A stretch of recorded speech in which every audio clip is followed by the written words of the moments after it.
Hi guys, it's Amy and welcome to the channel, or welcome back. I hope you're doing well. Let me know how you are in the comments. Today we are going through a list of 5-star fantasy books. These are all books that I have rated 5 stars, so this is just my opinion, but these are all books that I have thoroughly enjoyed and loved. I've got quite a few different subcategories, so there is a little bit for everybody's taste within the fantasy world. So let's get into this epic list. First, we have cozy fantasy, and I think the most quintessential cozy fantasy books are those by Travis Baldree, Legends and Lattes, and its prequel, Bookshops and Bone Dust. I would recommend reading the prequel after Legends and Lattes, but these are just warm, cozy books about opening a coffee shop in kind of a fantasy world with fantasy characters. There is just so much to love. If you are wanting more like high stakes and more kind of adventure and things in your books, there is a little bit of adventure, but if you're wanting higher stakes, this might not be for you. So if you're wanting kind of a cozy vibe, something that you might just curl up and read with good vibes, these are definitely going to be for you.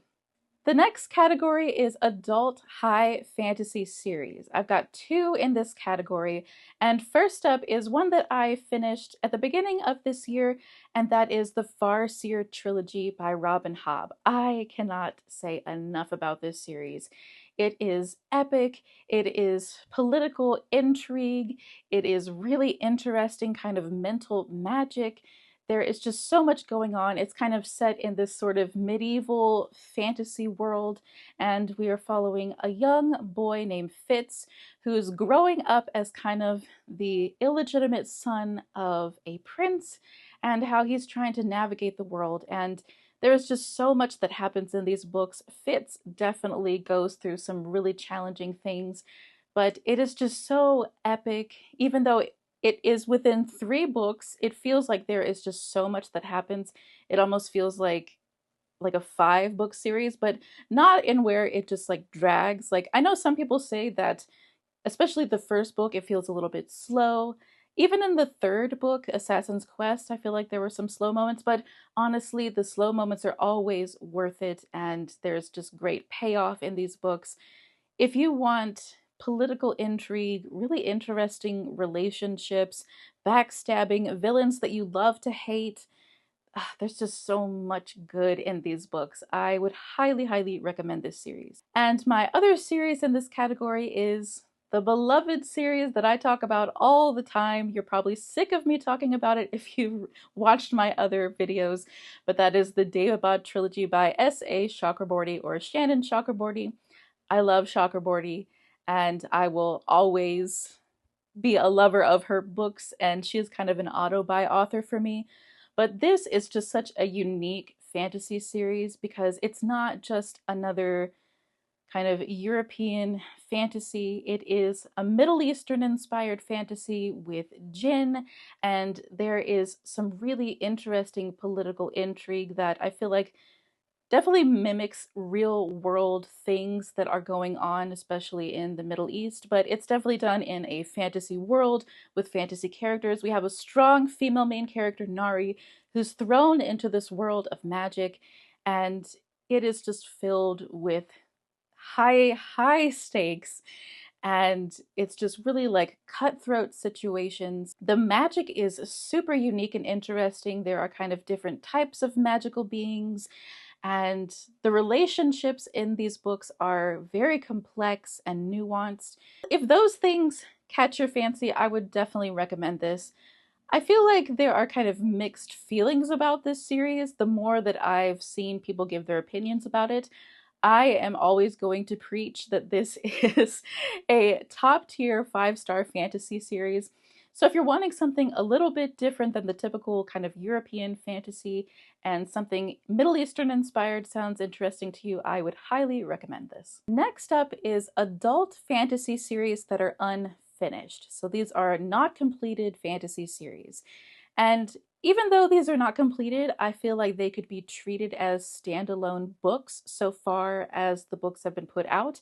And my first on this list is The Tainted Cup by Robert Jackson Bennett. This is a really interesting kind of mystery fantasy where it is very inspired by Sherlock Holmes and Watson, and it is told from the perspective of Watson, just like in the traditional books. And it takes place in a fantasy world, and there is a crime being solved within the military of this world. It's a kind of dark and eerie fantasy world where there are these great leviathan beasts that are threatening to overtake this town that they are in. And there is definitely a lot of military slash political intrigue. And there is definitely a lot of humor that is in there with the kind of quirkiness of the Sherlock character being followed by Watson. And it's really interesting being told from his perspective. And each character has kind of magical abilities, and there are these like magical trees that are growing out of people, and it's almost kind of like a sci-fi inspired magic in this world. So if any of that sounds interesting to you, I would definitely recommend it. And from my understanding, I feel like it's going to be like the Sherlock books where each book is its own mystery, but I feel like they might build together as they go on. So definitely would recommend this if you like the idea of a mystery in a fantasy world. Next in the unfinished fantasy series category is the Emily Wilde series by Heather Fawcett. I really enjoy this series. It kind of almost has like a cozy fantasy vibe, but there are somewhat high stakes, not super high stakes in these books, but it's kind of got a scholarly academia feel to them. They're written in the perspective of journal entries, and there is the first book, which is Emily Wilde and the Encyclopedia of Fairies. The second book, Emily Wilde and the Map of Other Lands. And the third book, the title escapes me, but it has been announced and it is supposed to be coming out, I believe, in 2025. So you've got a few books that you can read and some that are coming out. So there's enough there where I feel like you can kind of get into the world. And I just really enjoy these books. They are very unique. We are following our main character, Emily Wilde, who is a scholar of dryadology at Cambridge, or the study of fairies. And it is such an interesting premise because we're studying mythical creatures, but she is sent on a scholarly study in kind of these northern European islands and these very remote areas to study the fairies there. And unfortunately for her, her colleague kind of invites himself onto this adventure, and there is just a lot of really interesting situations that they get into, getting to know the locals, getting to know the different fairies that are in this area. And there are definitely some sticky situations that happen in these books, but I just really enjoy them. There is some humor in there for sure, and it just has some really interesting magic. And these are dark and kind of evil fae creatures that they are studying in this area. So there are some stakes in these books, but if you like the idea of kind of journal entries and maybe a little bit of romance in the mix of these kind of stories, I would definitely recommend this series. Let's talk about some fantasy graphic novels, a little bit different in the fantasy genre. First up, we have The Girl from the Other Side manga series by Nagabe. This is a translated manga series, and it is kind of dark and eerie and creepy, but we are following a character who is a cursed being taking care of a human girl and trying to protect her from becoming a cursed being like himself. I recently watched the anime series that is styled after this manga series, and it honestly left out a lot that happens in the books. I definitely would recommend the books over the manga or over the anime. Even though I did enjoy it, it was a very beautifully done anime, but I feel like the mangas just have so much more going on. But if you like the idea of kind of a mysterious and creepy world, and there are curses, kind of a weird religion, and uh, some political intrigue in there as well, it definitely gets very like metaphysical and philosophical in these books. I thought the ending was a little bit strange and interesting.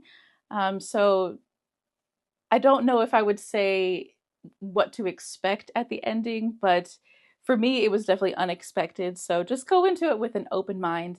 And I honestly feel like the less you know, the better, because it is just such a great, mysterious journey to be on. I feel like I would recommend these for like the fall and winter time. It's kind of cold and snowy a lot of the times, even though there are season changes, but it just kind of has this creepy, eerie vibe to it. So if you like the sound of that, I would definitely recommend this series. Next up in the graphic novel category is Nimona by M.D. Stevenson. This is kind of a YA graphic novel that apparently was originally a webcomic series, but it has now become very beloved and has even been turned into a Netflix movie adaptation, which is close to the book, but it is a little bit different, so just be aware of that. But I absolutely loved this book. It is kind of chaotic and quirky, and you're dealing with just kind of lovable characters, even though you're dealing with sort of villain characters. But we are following a man who is kind of a fallen figure and a villain himself. And he comes across this really strange girl who volunteers herself to become his sidekick. And that, of course, is Nimona. And she is chaotic, she is rambunctious, and she has some really interesting magic. So, if that sounds interesting to you, I would definitely recommend. I think this has some really great political intrigue, and there are just some heartwarming and heartbreaking moments, and it's just a fantastic story. Last on the graphic novel list is actually a series, and that is the Tea Dragon series by Kay O'Neill. This is such a sweet and adorable graphic novel series that has these magical tea dragons that are just these cute, adorable creatures who actually grow tea leaves from their bodies, and they all have kind of these magical properties to them.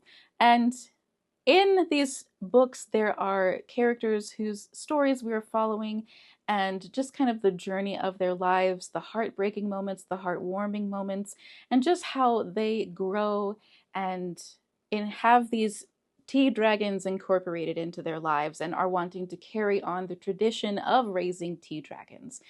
It's just really cute and really sweet. There is kind of queer representation in there as well. So if any of that sounds interesting to you, I would definitely recommend. Next up is YA fantasy, and I really love this category. There are just some really great books in the YA fantasy genre, and I've got a standalone and a couple of series to talk about. First up is Ray Bear, which is the first of a duology by Jordan Ifueko, and this is such an interesting book. It is an African-inspired fantasy where a young girl is raised in kind of isolation, and she is the daughter of these kind of chaotic gods. And she is sent to try out to be part of a council for the upcoming king of this magical world. And there is really interesting magic, really interesting political intrigue, and really interesting relationships that bloom. I really want to read the sequel, Redemptor. I just haven't gotten to it yet. But I think I'm going to love it because I really loved Ray Bear. It was just such a high level, high quality book for a YA fantasy. I know there are kind of like hits and misses within this genre, and I think it's just about sort of the writing quality and kind of age level that it's geared towards. But I feel like there definitely are some higher stakes and some more mature content in these books, so definitely be aware of that. But if you like an epic fantasy that is African inspired, I would definitely recommend. Next on my list for YA fantasy is a standalone called Sorcery of Thorns by Margaret Rogerson.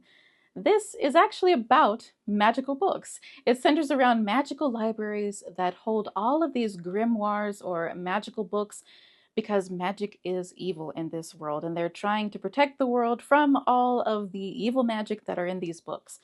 There are sorcerers who are kind of maintained by the government, and we are following a young girl who is raised in these magical libraries, and she is training to become one of the protectors in this library system.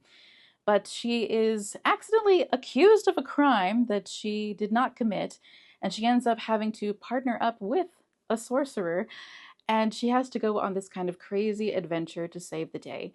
It is such an interesting book. There are really great characters in this book. I really enjoyed the magical libraries and just kind of the mystery of this world. And there are just some really endearing and just kind of heartbreaking moments, but it's just such a heartfelt book. I just really, really enjoyed it. Last on my YA fantasy list is The Inheritance Cycle by Christopher Paolini. This is the world of Aragon.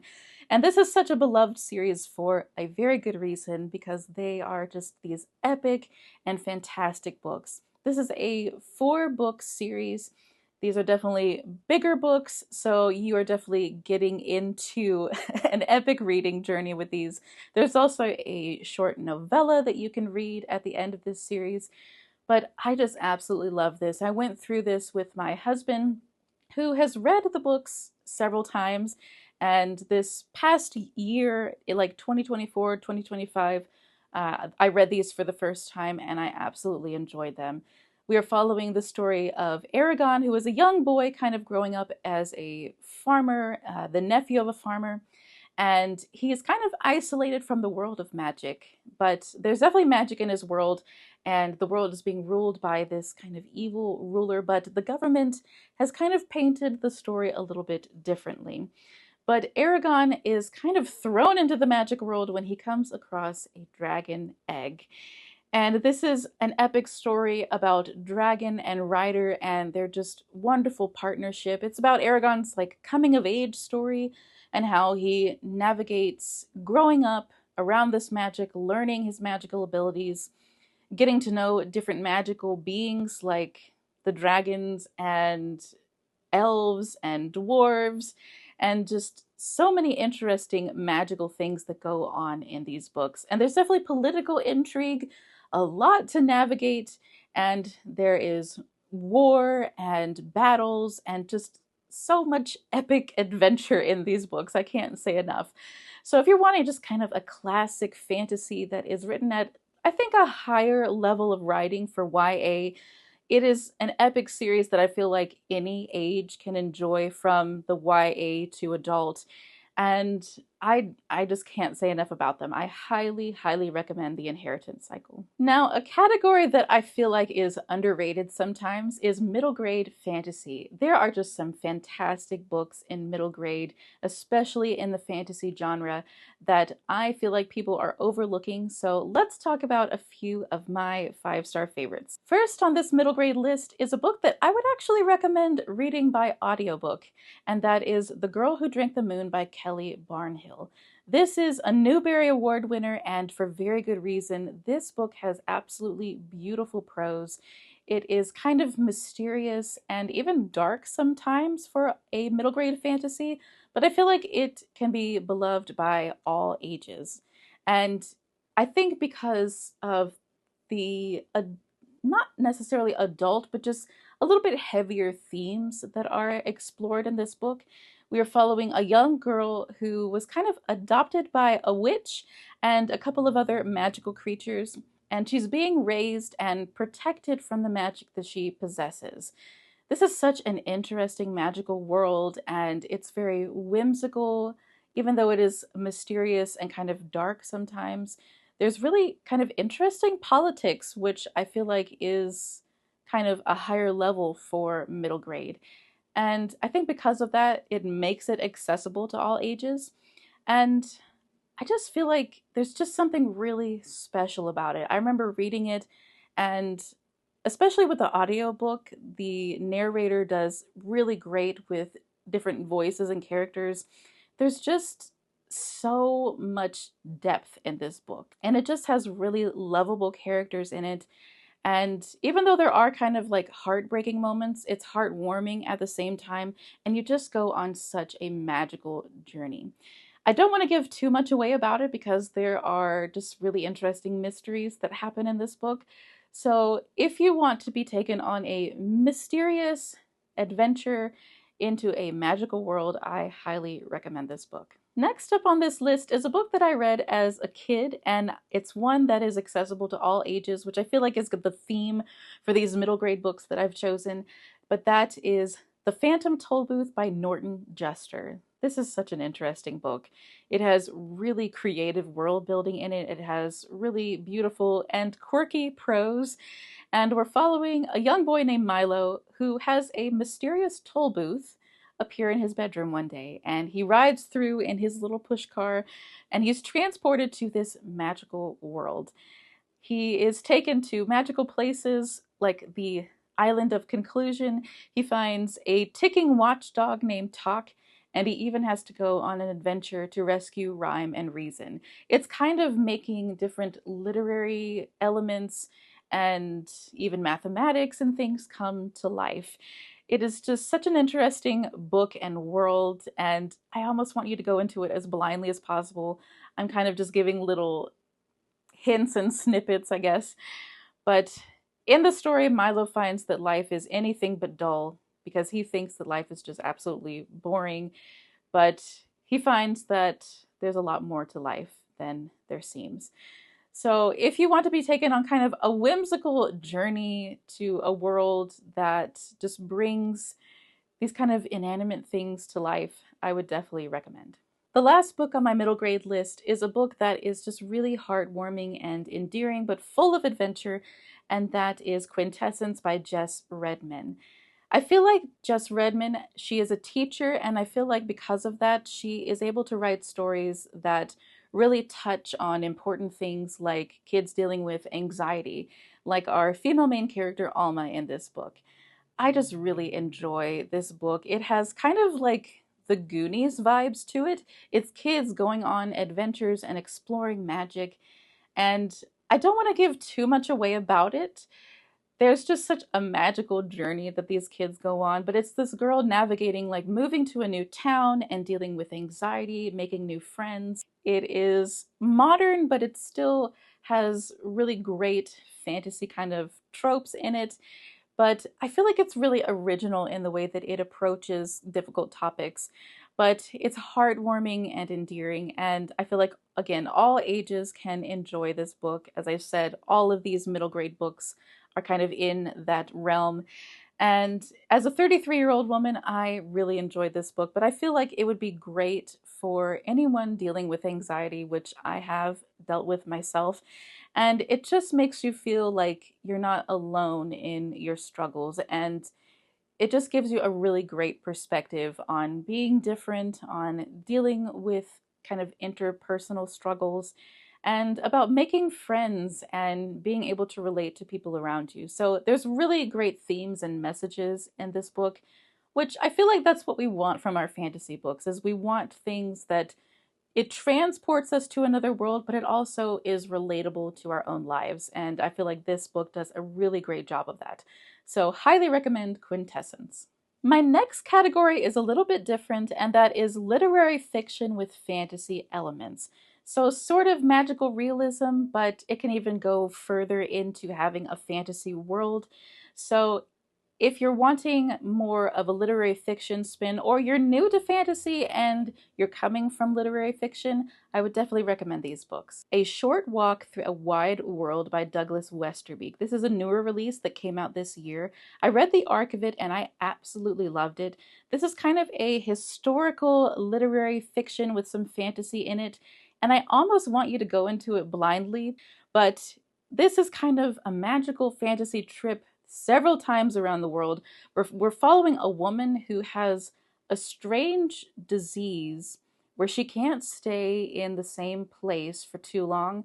Otherwise, her body just kind of starts to shut down.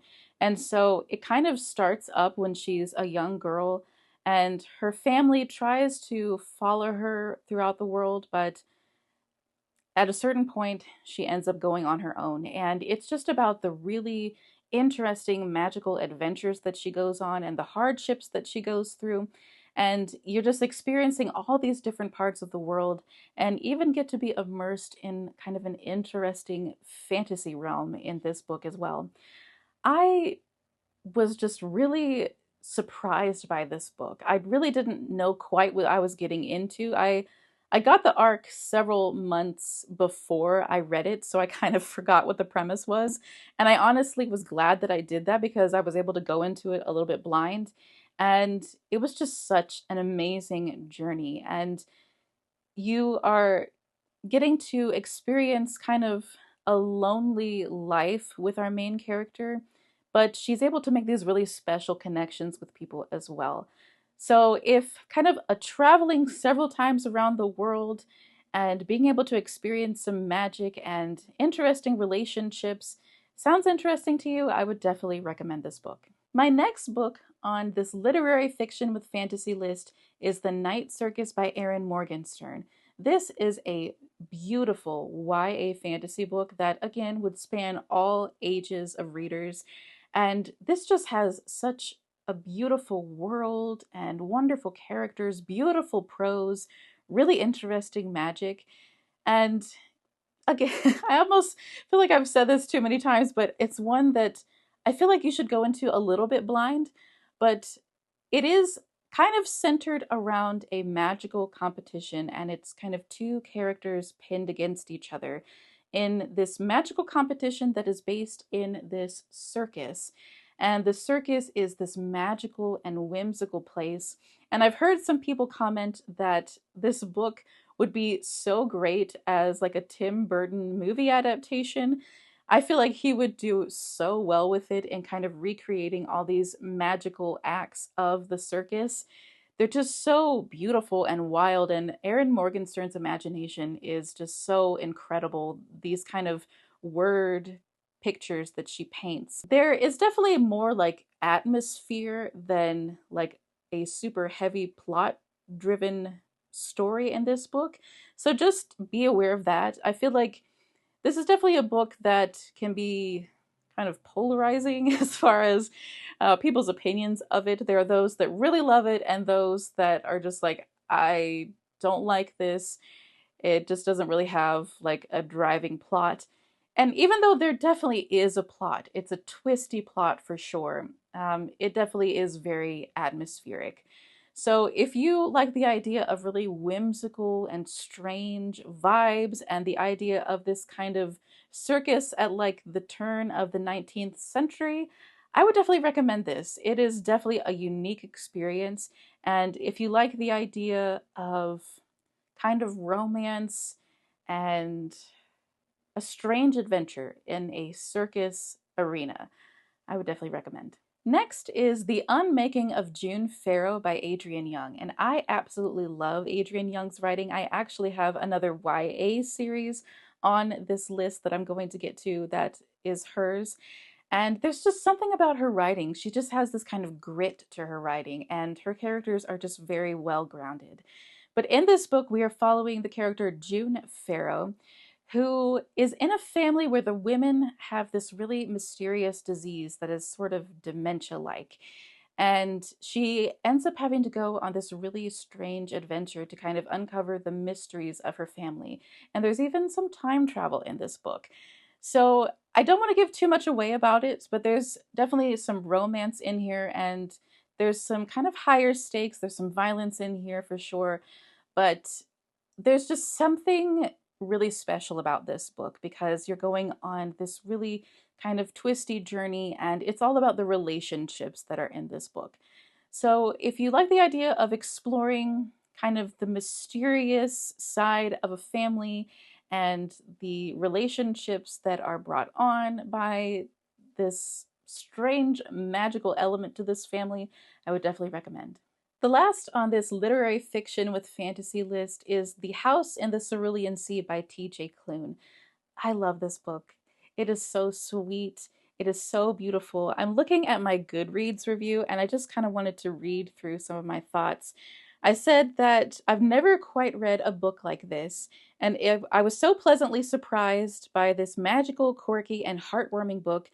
I hated when reality called me away.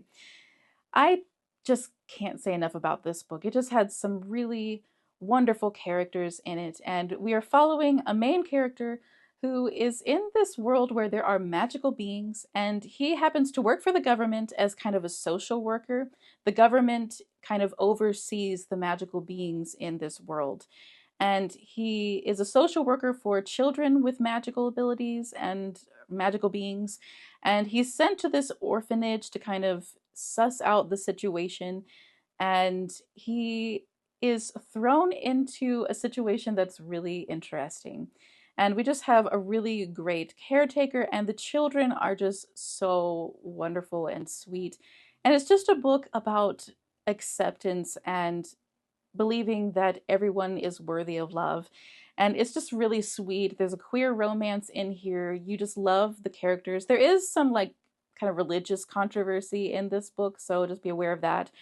But I really loved it. I can't say enough about it. I'm actually reading another book of TJ Klune's right now, In the Lives of Puppets, and it kind of has the same kind of quirky, heartwarming vibe to it as well, but it's definitely a different story. But this one is 5 stars for a reason, because it's just so beautiful.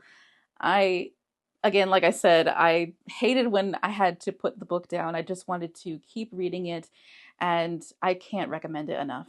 Last on my list is pirate books, and I have a previous video where I talk more about pirate books, but these are just two that are 5 stars from that list.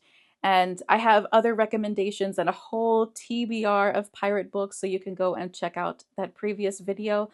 But first on this list is The Adventures of Amina Al-Sarafi by Shannon Chakraborty. And yes, I had Chakraborty earlier on this list. Again, I absolutely love her books. And this is about Amina, who is a middle-aged pirate, retired pirate, who just wants to be a good mother to her daughter. But her past comes to haunt her and threatens her family, and she has to go on another adventure. And there are just some really great characters in this book. It is high stakes. It is all the things that you would want in your pirate book. It's definitely an adult fantasy. There are adult elements in this book, but I absolutely love it. I love the found family aspect of this book. The magic is so interesting. It's Middle Eastern inspired. There's just so much to love about this book. I cannot recommend it enough. And my last recommendation for this pirate list and for this whole 5-star fantasy book video is The World of the Narrows series by Adrienne Young. I already mentioned that I love Adrienne Young's writing, and this is such a fantastic pirate YA fantasy series. There are 3 kind of main books. There's a duology and a prequel that I would recommend reading after the duology, and there are a couple of novellas that are attached to this series. But we are following a young girl named Fable, who was abandoned by her father in this treacherous world called the Narrows. These islands where these pirates are gem trading and gem diving, and she is a gem diver herself. And it's a little bit light on the fantasy and magic, but there's definitely magic in there. But it is about kind of this cutthroat world and her trying to get back to her father and prove that she can be a part of his crew. And there's a great found family aspect to this as well. And there's just some really great characters. There's some romance in here, and Fable is just a really great, strong female main character.